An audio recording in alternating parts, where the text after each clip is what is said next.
Di tanah Paku yang indah, Kabupaten Napo seperti pertapa yang menjaga perbatasan Tiongkok Vietnam di arah Guangxi Barat.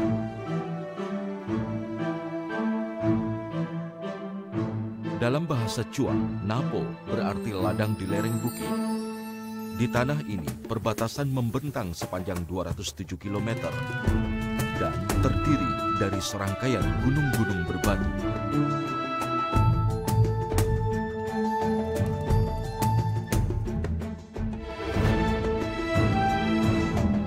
Menghadapi kondisi alam yang keras, orang Napo menggunakan kecerdikan untuk menceritakan kisah mengenai makanan lezat.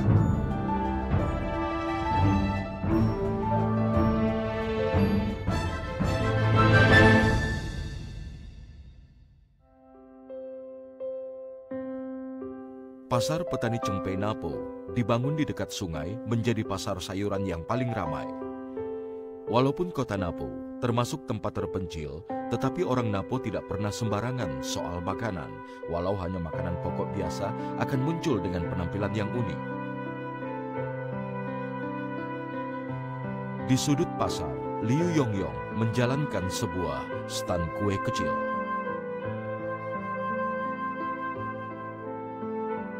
Kue ketan selalu berbeda-beda setiap musimnya. Orang-orang Napo biasanya menambahkan bahan khusus musiman ke dalam kue ketan yang mereka jual di pasar. Kue ketan pulsatila memang tidak menarik, namun ini adalah salah satu makanan klasik Napo. Untuk membuatnya diperlukan bunga liar yang tidak menarik yang disebut bunga suiniu. Setiap musim semi, mereka tumbuh di sisi jalan pegunungan, tetapi memiliki khasiat meredakan batuk, asma, menjadi obat rematik, memberikan aroma bunga yang harum pada kue beras ketan. Kue ketan pulsatila ini sangat populer di Napo. Pria, wanita maupun anak-anak sangat menyukainya karena tidak terlalu lengket di gigi.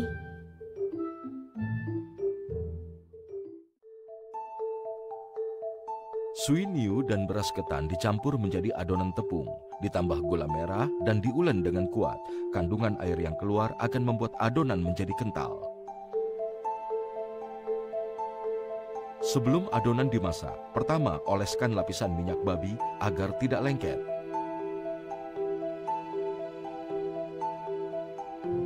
Setelah dikukus, adonan tetap lunak. Setelah digoreng akan lebih kenyal. Aduk dan goreng sampai cukup kental dan lengket. Kemudian diisi campuran biji wijen dan gula. Kakekku dulu berjualan mie. Dulu baru ada 1 atau 2 kedai saja kakekku sudah mulai menjual. Kami sekeluarga bisnis kuliner. Aku sendiri juga tidak ada yang mengajarkan. Cukup tunjukkan padaku, aku sudah mulai bisa membuatnya. Kue beras ini manis, namun tidak berlebihan. Teksturnya lembut dengan aroma yang menyegarkan. Ada rasa manis luar dan dalam. Liu Yongyong yang membuat camilan buatan tangan bisnisnya semakin berkembang. Kadang-kadang dia harus bangun jam 2 atau jam 3 pagi untuk mulai bekerja. Tetapi tidak pernah mengeluh. Demi menafkahi keluarga, anak-anak membutuhkan uang, orang tua juga membutuhkan uang. Aku sendiri juga perlu, walau lelah tetap harus membuatnya.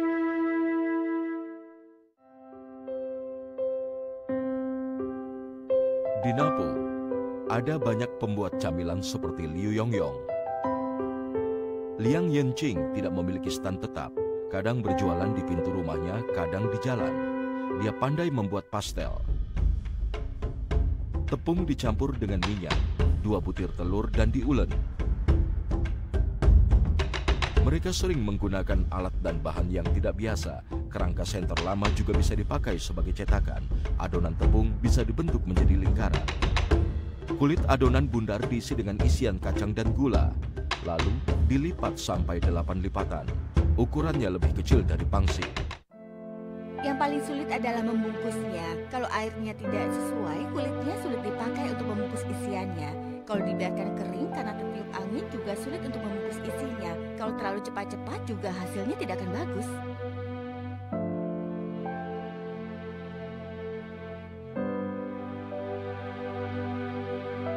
Pastel yang sudah diisi digoreng hingga coklat.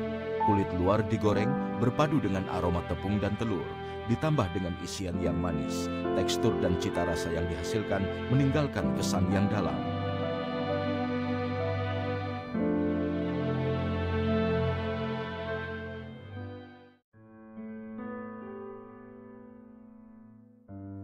Orang-orang Napo sangat suka membuat camilan. Bahkan lemak daging yang tidak enak pun bisa menjadi lezat. Sepupu Liu Yongyong, Liu Pifeng, sedang bersiap untuk memasak camilan, tangkou. Liu Pifeng yang sudah menjadi seorang nenek mempelajari keterampilan ini dari ibunya sendiri. Ibuku dari Jingxi, dia menikah dan datang ke Napo lalu mengajari kami cara membuatnya. Makanan ini bisa dibilang adalah hidangan khas dari keluarga kami. Batu kapur yang khusus dibawa langsung dari Yunan dibuat menjadi air kapur. Setelah itu daging babi direndam. Yang dipilih hanya lemak dari tulang iga.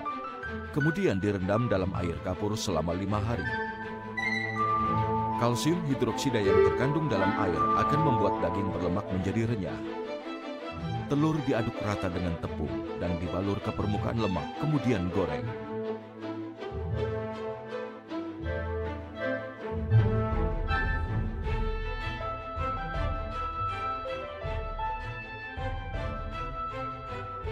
Lelehan gula dan wijen dibalurkan pada daging menjadi cangkang luar yang renyah. Tangkou siap dinikmati. Setelah dibalur berlapis-lapis, rasa daging itu sudah hilang. Rasanya seperti manisan buah kundur. Karena keahliannya, camilan buatan Liu Pifeng sangatlah populer. Saat menjelang tahun baru atau ketika seseorang berulang tahun, pesanan selalu datang. Hari ini, cucunya yang berusia 1 tahun sudah mulai merasakan camilan buatannya.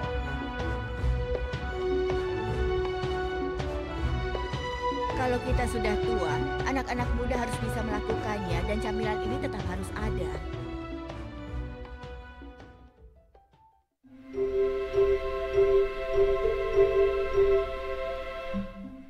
Tanggal 23 bulan 5 merupakan hari buka pasar di kota Pingmeng.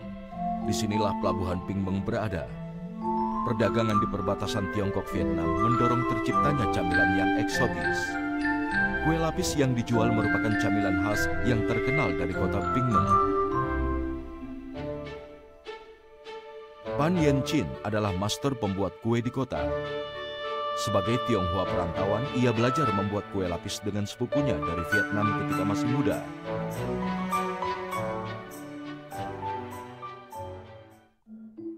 Kue lapis terkenal akan warnanya beraneka ragam. Tanaman yang berbeda menghasilkan warna yang berbeda. Bahkan ada tanaman yang Bibi Pan tidak tahu namanya.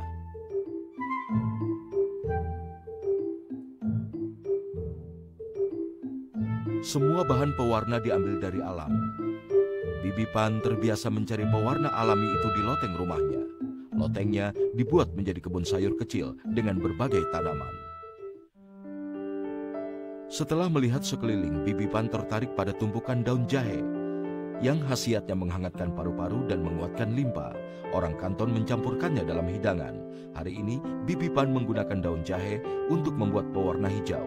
Ini adalah inovasi.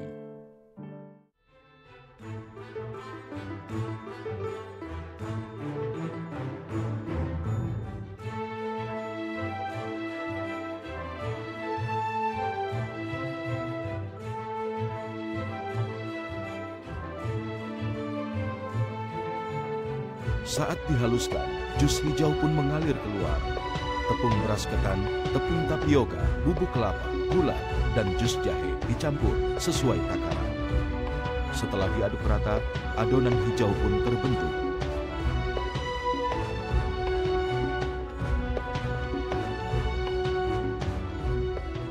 Pewarnaan diselesaikan dengan mudah, proses mengukus tidaklah mudah. Setiap kali mengukus, Bibi Pan merasa bagaikan pertempuran. Lapisan pertama yang lunak selesai dikukus, lapisan kedua harus segera dicetak. Semakin banyak warna yang dibutuhkan, semakin sulit juga proses pembuatannya. Kalau dikukus terlalu lama, adonannya akan terlalu lembek. Kalau apinya terlalu kecil, maka rasanya jadi tidak enak. Kini Bibi Pan sudah memiliki mata elang. Hanya dengan melihat uapnya, dia sudah bisa memperkirakan kapan membuka tutup kukusan. 5 lapisan dikukus hari ini. Bibi Pan seperti ahli seni bela diri yang tidak pernah meleset. Warna kue lapisnya sangat indah dan cerah seperti biasanya. Daun jahe memberikan warna yang indah serta rasa yang lezat. Di samping kekenyalannya, kue ini juga meninggalkan aroma dan rasa segar. Kemakmuran perdagangan di perbatasan membuat orang di sini hidup dalam tempo cepat. Membuat kue lapis butuh keahlian, namun penghasilannya tidak banyak. Saat ini hanya Bibi Pan yang bisa membuat kue lapis di kota Pingbang. Dia takut keahliannya ini akan menghilang. Aku ingin mengajarkannya pada menantuku, tapi mereka tidak memiliki banyak waktu. Mereka sibuk bekerja di kantor. Mencapai kehidupan layak dan tetap melestarikan makanan khas mungkin tidak bertentangan. Bagaimana caranya? Hanya mereka yang bisa menjawab.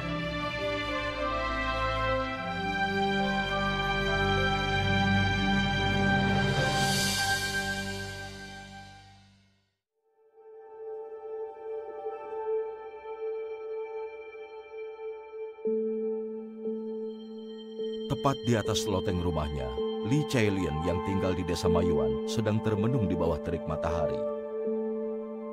Selain bercocok tanam, keluarga Li Chailian juga mencari nafkah dengan membuat mie. Di kota Lunghe, petani seperti ini banyak dijumpai. Mie buatan mereka semuanya terbuat dari gandum.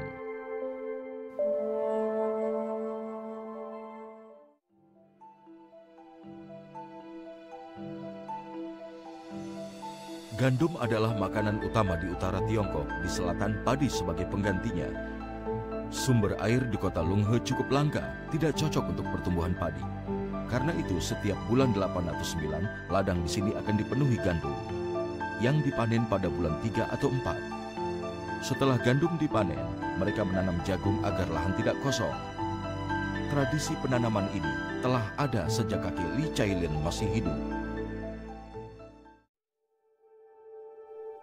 Ada pelanggan memesan 20 kilo mie pada Li Chailian dan harus mengirimkannya besok. Li Chailian bekerja keras. Tetapi saat ini stok mie masih kurang 5 kilo. Mie harus dibuat di tempat gelap. Sinar matahari dibutuhkan saat mie selesai diregangkan dan dikeringkan. Mie tersebut harus dibuat dan dijemur pada hari yang sama. Kalau tidak, mie akan gagal.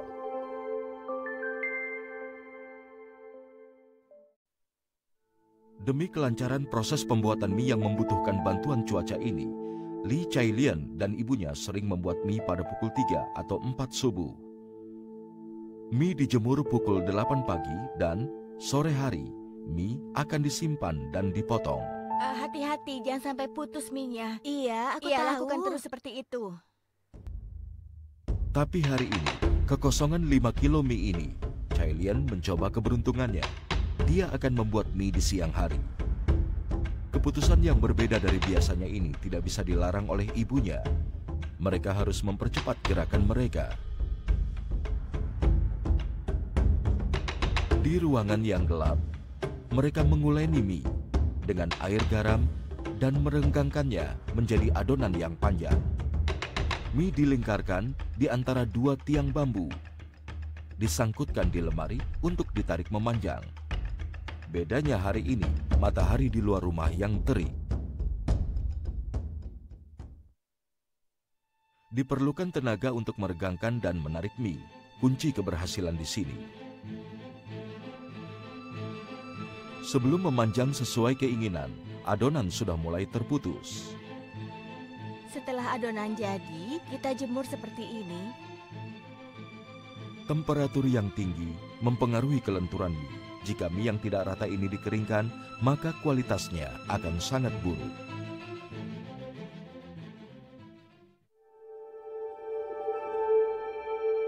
Chai Lien akhirnya mengakui kesalahannya kepada pelanggan. Kerugian tidak bisa dihindari. Tetapi dia justru mendapat kepercayaan. Pesanan besar berikutnya adalah bukti balasan dari kejujuran Chai Lien. Yang ini sepertinya sudah kering. Awas hati-hati. Setelah ini, Chai Lien tahu bahwa dia akan membuat mie dengan lebih baik lagi. Mie Long He yang bagus, bertekstur lembut, lentur dan kenyal. Mie dipotong sepanjang 12 cm agar mudah dimasak dan enak dimakan. Dari ketebalan mie yang berbeda, terlihat bahwa ini dibuat dengan tangan dan memiliki rasa yang lebih sederhana.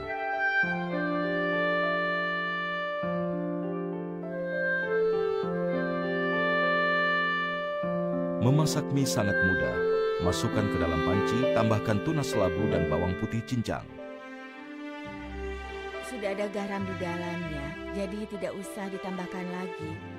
Nanti rasanya bisa asin. Semangkuk mie kuah bening tanpa bahan tambahan lain, hanya ada aroma gandum yang harum. Karbo dan protein yang terkandung dalam mie cukup untuk mengisi tenaga yang hilang.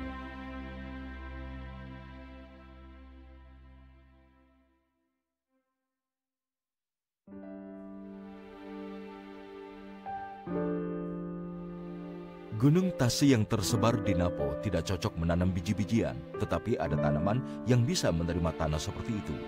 Mereka dapat tumbuh dan berkembang biak baik di lereng bukit maupun dataran. Hutan bunga di desa Nongsin luasnya 933 hektar, deretan hijau yang begitu indah.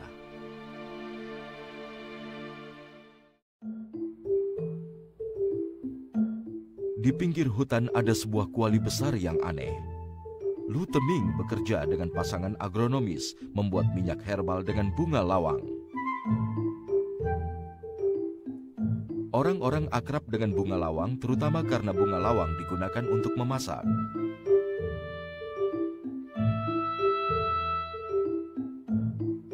Faktanya, parfum yang dipakai orang sehari-hari juga dibuat dari bunga lawang. Minyak herbal yang diekstraksi dari daun bunga ini adalah bahan baku parfum. Abad sebelumnya, minyak yang diproduksi di Napo diimpor ke Prancis melalui Vietnam dan menjadi populer. Membuat minyak butuh daun bunga lawang yang banyak. Lu Teming masuk ke hutan dan memetik daun lagi. Ini adalah bunga Tusila gorfarfara yang biasanya berbuah di musim semi. Bagi mereka, daun bunga lawang lebih penting dari buahnya. Pohon bunga lawang yang diambil daunnya tidak terlalu tinggi. Usianya 2-3 tahun saja, sedangkan pohon bunga lawang buahnya baru dapat dipanen setelah 5-6 tahun.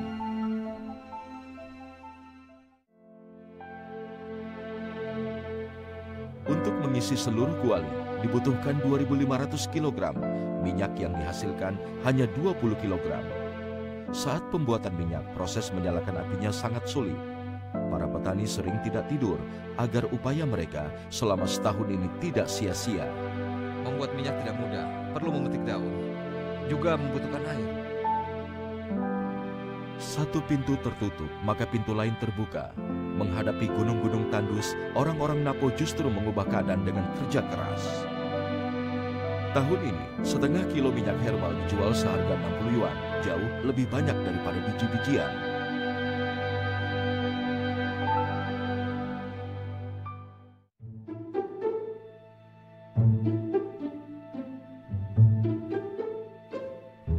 Mereka menghargai daun bunga lawang. Mereka lebih menggunakan daunnya daripada buahnya untuk memasak makanan. Kambing tumis bunga lawang adalah hidangan andalan Lu Teming.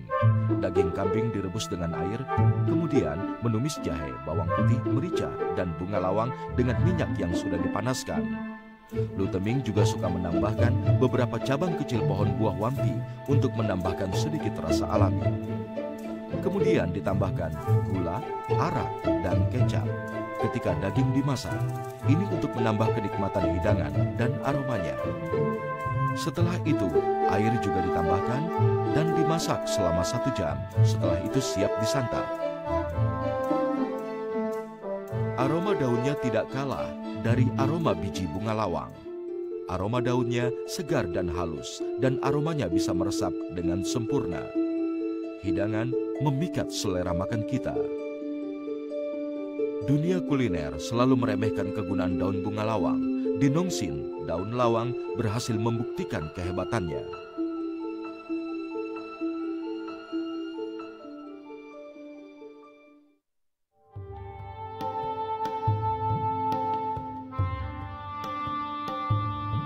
Masih ada jenis daun lain yang menjadi tanaman primadona di daerah ini. Saat berjalan di Napo, kita pasti akan tertuju pada tanaman ungu kehitaman di sepanjang jalan, yaitu panlanken. Tanaman ini lebih mudah tumbuh dibandingkan bunga lawang. Di lereng, tanah datar, celah batu, dan ladang jagung dapat menjadi surga bagi habitat mereka.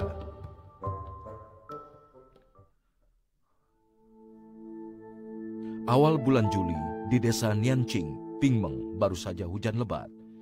Awan hitam menghiasi langit, rintik hujan juga masih menetes. Nongrong Yi menuju ladang panlanken. Baik saat bertani ataupun beternak, sebagian petani takut akan hujan lebat. Hujan yang berlebihan akan menghambat pekerjaan di ladang. Hujan justru membuat Nongrong Yi senang. Yang selalu dia tunggu adalah hujan deras. Tanah yang masih basah kuyup adalah saat yang tepat untuk menanam panlanken.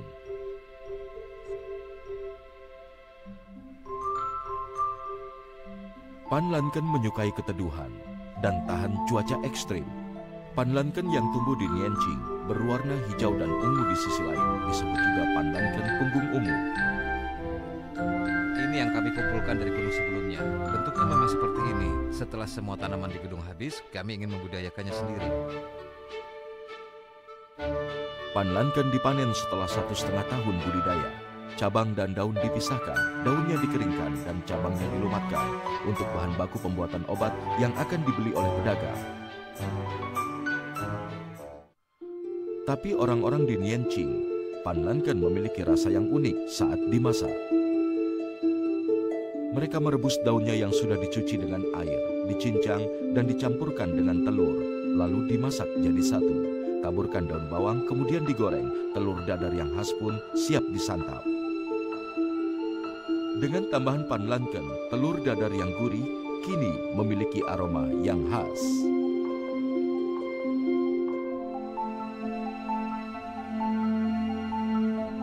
Rimpang yang dipotong pendek bisa diseduh menjadi teh. Berwarna kuning keemasan dengan rasa teh yang ringan. Saat diminum, kita seolah-olah masih mencium aroma tanah. Bisa meredakan panas dalam dan detoksifikasi pada musim panas.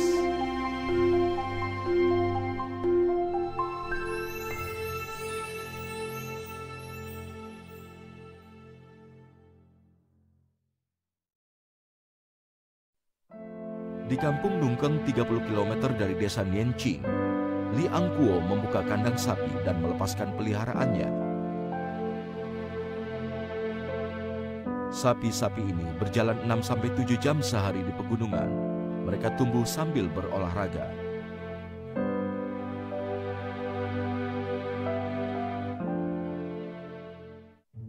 Pengusaha Chang Tachiu suka menggunakan sapi jenis ini untuk membuat dendeng sapi. Sapi lain, dia merasa ada rasa yang kurang. Sapi-sapi kami diternakan di atas gunung dan lereng tanah. Bukan di peternakan buatan, melainkan diternakan dengan bebas. Bertahun-tahun Tachiu bergelut di bidang bisnis. Dia berencana memperluas bisnisnya ke dunia kuliner. Orang-orang Yunan mahir membuat dendeng. Napo yang berbatasan langsung dengan Yunan terpengaruh olehnya. Jaraknya dekat, biasanya saat kami berjalan-jalan ke Yunan, mereka juga suka makan dendeng sapi ini. Dendeng sapi yang pedas ini merupakan perpaduan antara daging marinasi dan daging asap. Saat memarinasi daging sapi, mereka menambahkan minyak kacang, garam, merah, merica bubuk, dan cabai bubuk. Diaduk rata, daging dibiarkan selama 12 jam. Tahun pertama kami memasukkan terlalu banyak garam sehingga rasanya jadi aneh. Di tahun kedua garamnya justru terlalu sedikit dan rasanya tetap aneh. Saat ini Tachiu sangat mahir dalam membuat dendeng sapi. Dia suka menjamu saudara dan teman-temannya di rumah. Dia bahkan memiliki tempat pengasapannya tersendiri. Menggunakan batang kayu pohon kamelia, dia mengasapi selama 10 hari. Irisan daging yang sudah diasapi digoreng, rasa pedasnya berasal dari cabai, merica Sichuan, dan merica bubuk. Tambah serai, irisan jahe, bawang putih, dan kacang akan menambah aroma serta warna hidangan ini. Saya makan dendeng sapi ini sepanjang tahun. Setiap hari pasti ada hidangan ini di meja. Dendengnya kering tapi tidak keras, tidak membakar lidah, menggugah selera. Dendeng ini perlu dimasukkan dalam toples, lalu disimpan. Kualitasnya tidak akan berubah.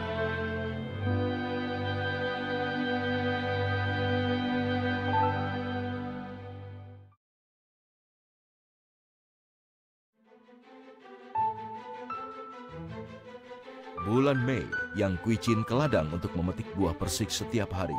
Setelah itu dia ke pasar sayur untuk menjualnya.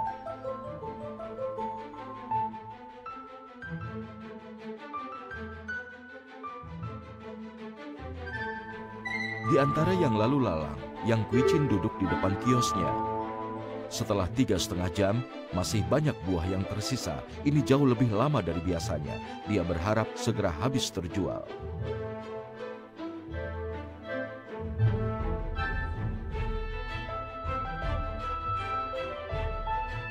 Menjelang siang, buah persik Yang Kuichin terjual habis. Dia segera berkemas, lalu mengendarai sepeda motor listriknya dan pulang bersama suami.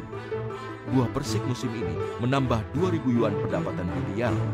Tapi dia bukan penjual buah persik tetap. Dia harus bergegas pulang karena ada hal penting yang sedang menunggunya.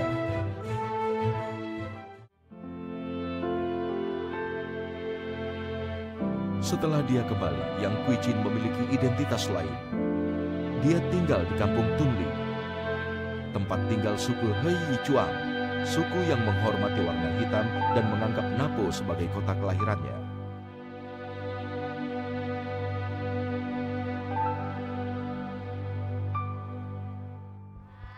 Kampung Tunli diubah menjadi tempat rekreasi budaya. Setiap tamu yang datang sangat dihormati oleh Yang Kuichin dan rekan-rekannya.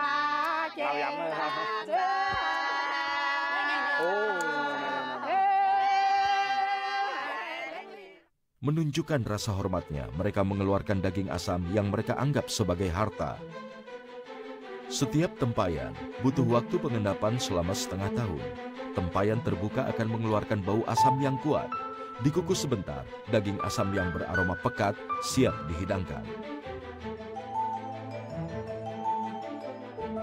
Rasa asam murni ini membuat Li Chinwu merasa puas. Setiap tahun dia membuat banyak daging asam.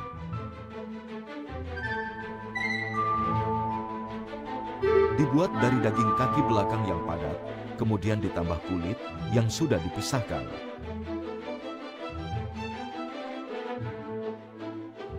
Daging yang telah dipotong, dimarinasi dengan garam, lalu dimasukkan tempayan.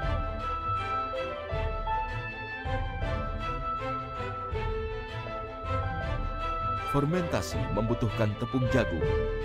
Jagung adalah tanaman yang paling umum di Napo.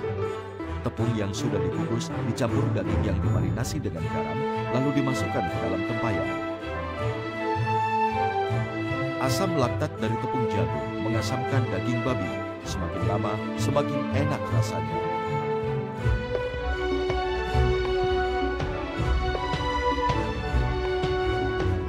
Waktu adalah musuh yang mutlak bagi bahan-bahan segar.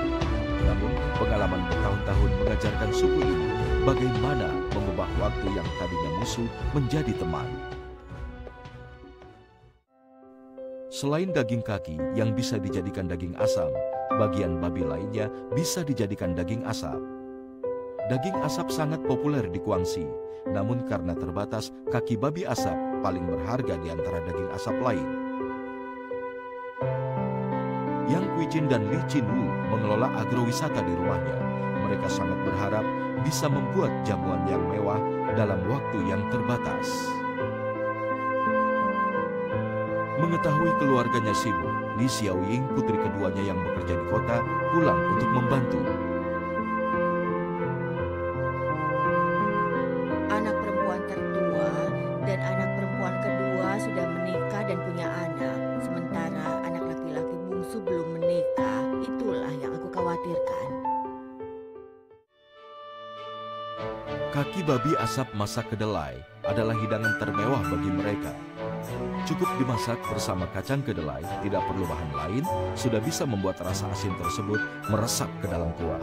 Kacang kedelai yang kaya protein menambah rasa segar dalam hidangan tersebut.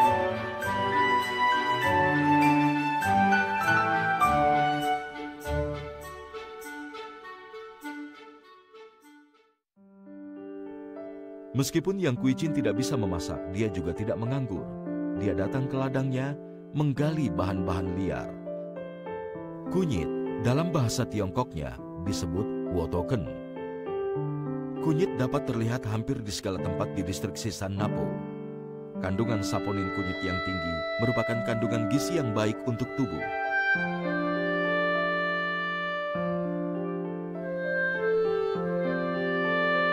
Kunyit dicincang dan ditumis hingga harum, tambahkan air dan biarkan mendidih.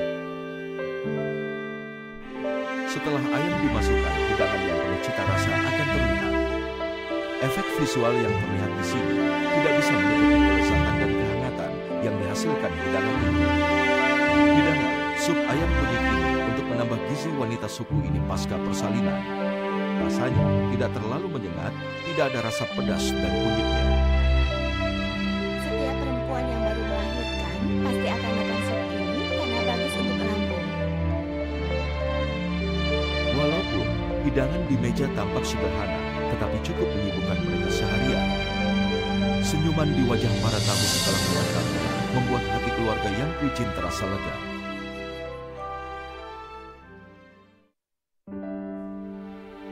Angin sepoi-sepoi membuat seluruh kampung Tunli terasa sunyi senyap. Bangunan berpagar kuno sudah dibongkar. Baju hitam dan perhiasan perak mulai memudar di tengah musim panas. Yang bekerja di luar kota mulai kembali. Seluruh desa berjuang untuk mempertahankan tradisi lama dan menolak kemiskinan. Kondisinya tidak seindah dulu.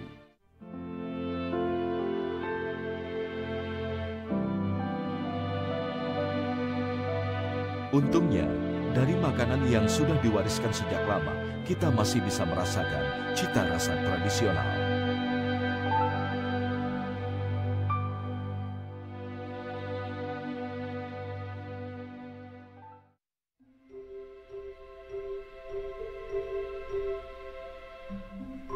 Bicara tradisi, orang Vietnam juga menggunakan kunyit, tetapi penggunaannya tidak sama dengan suku He Chuang. Dapur penginapan Gunung Kayuan kedatangan sepasang suami istri yang membawa hidangan otentik mereka. Kedatangan mereka disambut keluarga Huang Chipin dengan perasaan gembira. Halo, apa kabar? Silakan masuk. Ayo kita langsung saja ke dapur. Li Yun-he dan Ruan Paoyu menyambutnya bersama. Li Yun-he yang akan memasak. Dia akan membuat ayam ketan Vietnam.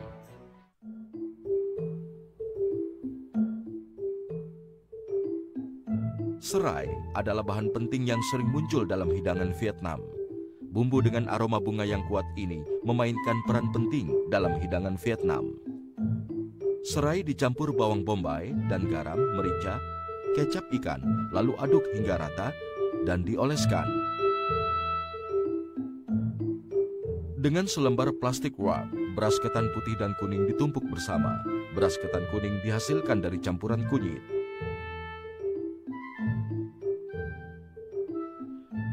Setelah itu, ayam dibungkus dengan beras ketan. Biarkan seperti itu. Inilah bagian terpenting hidangan ini. Di Hanoi, hidangan ini banyak dijumpai. Ini adalah hidangan khas Vietnam. Aku melihat orang di sini menyukai segala yang berhubungan dengan Vietnam. Jadi aku membuka restoran di sini. Setelah ayam dikukus matang, plastik wrap dibuka, digoreng dalam minyak panas.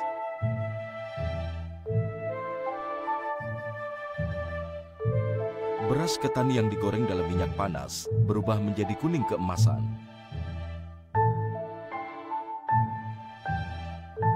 Saat disajikan, ketan dipotong dengan gunting. Aroma daging dan ketan akan langsung keluar. Aroma dari rempah yang kaya menunjukkan cita rasa Vietnam sesungguhnya. Baik daging maupun ketan dalam hidangan ini memberi rasa puas pada siapapun. Ayamnya sangat wangi dan banyak aroma rempah, tetapi tidak ada yang bisa menandingi aroma serai.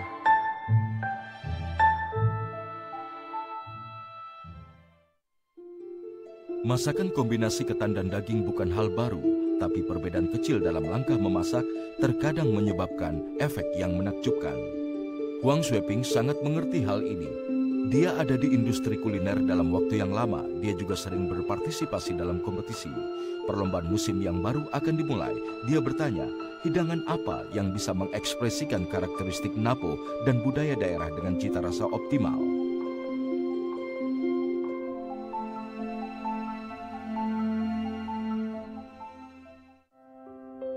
Di rumah pria paruh baya bernama Chang Sing-te, hari ini ramai seperti Hari Raya Imlek. Chang Sing-te dan beberapa saudarinya sedang membuat bebek kukus ketan. Ini hidangan besar yang tidak bisa dilakukan oleh satu orang. Shin Yu-chu, 86 tahun, berdiri di depan talenan. Gerakannya masih sangat cekatan. Dia merebus bebek dengan air, memotongnya, lalu menumisnya dengan irisan jahe hingga kering dan harum. Tambahan bawang lokyu memberikan sentuhan warna hijau dalam hidangan.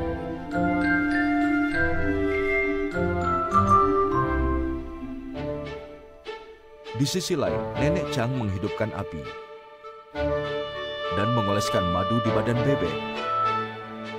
Setelah minyak panas, seluruh bebek langsung digoreng dalam wajan. Sekujur bebek diselimuti minyak panas. Beras ketan direndam selama 1 malam.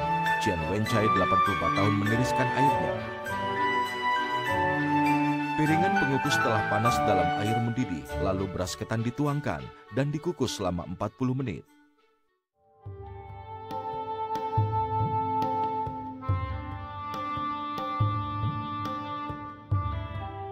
Begitu selesai, tubuh bebek dan organ dalam bebek siap digunakan. Wang Pinchen, 82 tahun, juga bergabung. Semua orang memasukkan organ bebek ke dalam tubuh bebek. Nah, sekarang kita isi ayamnya. Rempah-rempah ini akan membuat ayamnya menjadi harum. Begitu ya. Selanjutnya, gali sedikit ruang pada beras ketan yang tengah dikukus. Usahakan permukaan bebek tertutupi sempurna. Setelah itu, kukus setengah jam lagi.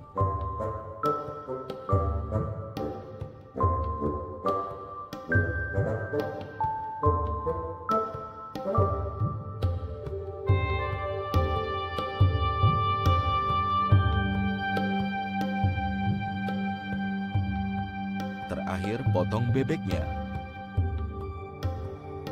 Di antara uap panas yang mengepul, bebek dan beras ketan yang digabungkan sudah tercampur rata.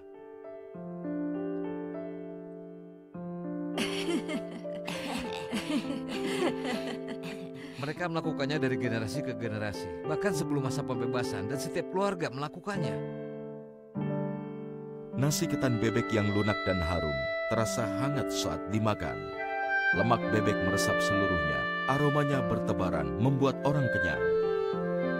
Dulu nasi ketan kukus bebek, bekal makanan yang mudah dibawa saat bekerja di ladang. Nasi ketan yang terlapis lemak melimpah, mampu mengisi tenaga yang hilang. Seiring melimpahnya bahan makanan, mendapatkan kalori jauh lebih mudah. Cara memasak nasi ketan kukus bebek yang kompleks tidak lagi disukai. Para lansia ini merupakan teman lama. Dulunya jumlah mereka 12 orang, seiring waktu berlalu hanya tersisa mereka berempat. Orang yang bisa membuat nasi ketan kukus bebek pun semakin sedikit. Untungnya pelestarian makanan dapat diteruskan layaknya persahabatan. Mereka memanfaatkan persahabatan mewujudkan perpanjangan waktu. Apapun makanannya, cita rasa yang dihasilkan pasti tidak jauh. Pada akhirnya Koki Huang mengerti bahwa rahasia dari makanan ini mungkin tersembunyi dalam keramahan orang-orang ini.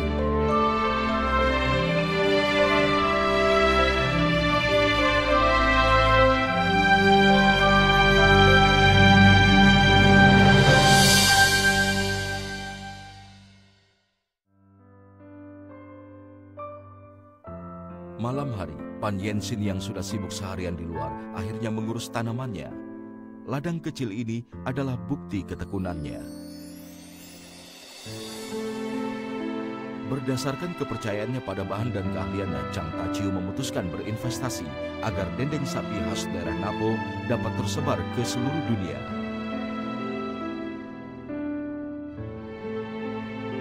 Para pengunjung sudah bubar, Yang Kuichin melanjutkan kerjanya, menyelesaikan kain khas He Yi Chuang miliknya. Dia berharap kelompok tamu berikutnya tergerak untuk membeli kainnya. Orang selalu mengingat kesibukan dan terburu-buru dalam perjalanan. Namun mereka melupakan apa yang sebenarnya harus dijaga. Masyarakat Napo mempertahankan makanan sehari-hari mereka, layaknya menjaga pemandangan berharga dalam setiap detik kehidupan mereka. Semakin sederhana, semakin terlihat kuat. Mereka selalu membuat lukisan indah tentang kekayaan alam dan etnis suku dalam setiap kisah makanan serta kehidupan mereka.